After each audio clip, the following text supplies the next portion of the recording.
Salam damai sejahtera bagi kita semua. Bersama saya Pendeta Jandri Tumangger akan menyampaikan garis besar pelajaran Sekolah Sabat yang ke-9 dengan judul Yakub Sang Penipu. Pada pelajaran ini kita tiba pada sejarah keluarga Ishak, yaitu leluhur pertama dari anak perjanjian. Dalam Kejadian pasal 25 ayat 19, kita mendapat informasi bahwa Ishak memiliki dua orang anak yang dilahirkan Ribka baginya setelah Ishak berdoa kepada Tuhan karena sebelumnya istrinya mandul. Dan sebagaimana Ishak anak ajaib dalam kelahiran, maka Esau dan Yakub pun adalah anak ajaib yang Tuhan karuniakan. Pada waktu Esau dan Yakub lahir, Esau lebih dahulu lahir, kemudian ada Yakub yang memegang tumit Esau, seolah-olah berkata dia ingin menjadi yang pertama. Dan sebetulnya nubuatan tentang ini sudah Tuhan sampaikan dalam Kejadian pasal 25 ayat 23. Firman Tuhan kepada Ribka, "Dua bangsa ada dalam kandunganmu dan dua suku bangsa akan berpencar dari dalam rahimmu. Suku bangsa yang satu akan lebih kuat dari yang lain, dan anak yang tua akan menjadi hamba kepada anak yang muda." Esau dan Yakub ini anak kembar, tetapi mereka tidak kembar dalam sifat. Esau seorang pemburu yang terampil. Dia lebih senang berada di luar rumah, di ladang terbuka, dan dia memiliki karakter yang keras. Sementara Yakub, dia lembut, dia lebih suka tinggal di rumah, dan dia tenang. Esau berorientasi pada sehari-hari hidupnya. Dia tidak tertarik untuk sesuatu di masa depan. Dia hanya peduli dengan kepuasan yang sesaat. Sementara Yakub, dia berorientasi pada kehidupan masa depan. Dia sangat peka terhadap hal-hal yang rohani. Dan Yakub tertarik dengan hak kesulungan. Dan kita yakin Esau dan Yakub sebetulnya sudah mengerti keistimewaan dari hak kesulungan itu. Bagi Yakub, berkat rohani di masa depan adalah hal yang utama. Namun yang ironis terjadi kepada Yakub adalah dia memiliki cukup iman untuk melihat nilai-nilai rohani dan keuntungan dari hak kesulungan. Tetapi dia tidak memiliki cukup iman untuk mempercayai rencana Allah dalam hal tersebut. Mengikuti saran dari ibunya, dia berpura-pura menjadi Esau, memasak makanan yang diminta ayahnya, kemudian membawanya kepada Ishak, dan kemudian dia diberkati oleh Ishak. Yakub menginginkan sesuatu yang baik, sesuatu yang berharga, namun dia peroleh itu dengan cara menipu. Dia lakukan kebohongan untuk mendapatkannya.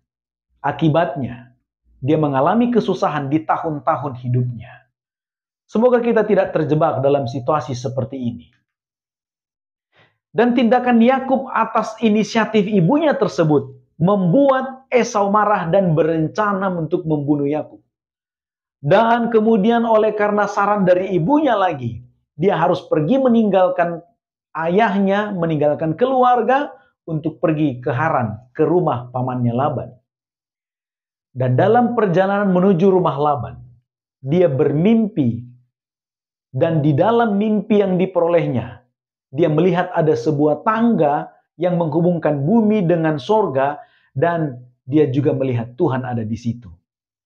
Seolah ingin memberi kita informasi bahwa Tuhanlah yang menjadi penghubung bumi ini dengan sorga, penghubung kita dengan sorga.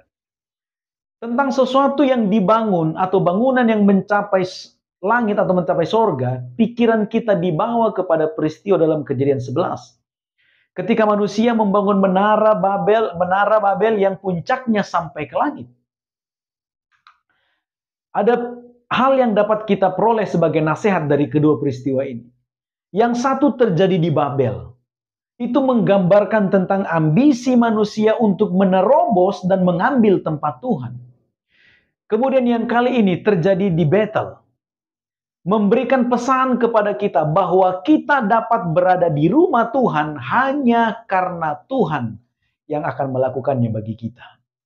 Di Betel ini, Yakub membangun komitmennya untuk menjadikan tempat itu sebagai rumah Tuhan. Dan di tempat itu juga dia berkomitmen untuk memberikan 1/10 dari semua yang diterimanya, sebagai respons atas berkat yang diterimanya dari Tuhan, bukan sebagai alat untuk memperoleh kebaikan-kebaikan Tuhan. Kemudian di Kejadian pasal 29 mencatat Yakub tiba di Haran. Dia bertemu dengan Rahel dan kemudian dia jatuh cinta dengan Rahel, anak dari pamannya tersebut. Karena cintanya ia bekerja 7 tahun untuk Laban. Dan ketika 7 tahun itu berakhir, ternyata Laban memberikan Lea kepadanya karena katanya yang sulung harus lebih dahulu menikah. Dan kali ini Yakub mengalami penipuan. Yang dia harapkan adalah Rahel setelah bekerja 7 tahun, tapi yang diberikan adalah Lea. Dan dia harus bekerja 7 tahun lagi untuk mendapatkan Rahel yang dicintainya. Tampaknya pepatah yang mengatakan apa yang ditabur orang itu juga yang akan dituainya. Kata-kata ini seakan-akan menggema begitu kuat dalam pengalaman Yakub. Sekarang Yakub mengerti apa artinya menjadi korban penipuan. Dan dia tahu penipuan itu salah. Tahun-tahunnya di rumah Laban sebetulnya adalah tahun-tahun yang berat. Namun di tempat ini juga dan di tahun-tahun itu juga dia memperoleh banyak berkat Tuhan. Yakub memperoleh banyak ternak dengan pertolongan Tuhan tentunya. Dan juga dia memperoleh 12 orang anak. Ada Ruben, Simeon, Lewi, Yehuda. Diperolehnya dari Lea. Kemudian Dan, Naftali. Diperolehnya dari Bilha. Kemudian ada Gad dan Asyer. Diperoleh dari Zilpa, Guna. Kemudian ada Isakar, Zebulon, Dina. Diperoleh dari Lea. Dan kemudian 2 anak terakhirnya, Yusuf dan Benyamin.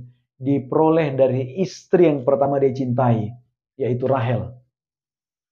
Cara-cara yang dilakukan oleh Yakub dan istrinya ini tentunya salah. Namun lagi-lagi, kita tetap melihat Tuhan tampil dengan kasih karunia-Nya. Dalam keadaan yang seperti ini, Tuhan tetap dapat menciptakan bangsa yang besar dari garis keturunan Abraham, sebagaimana janji Tuhan. Selama berada di rumah Laban, Yakub memilih untuk menerima perlakuan apapun yang diberikan kepadanya.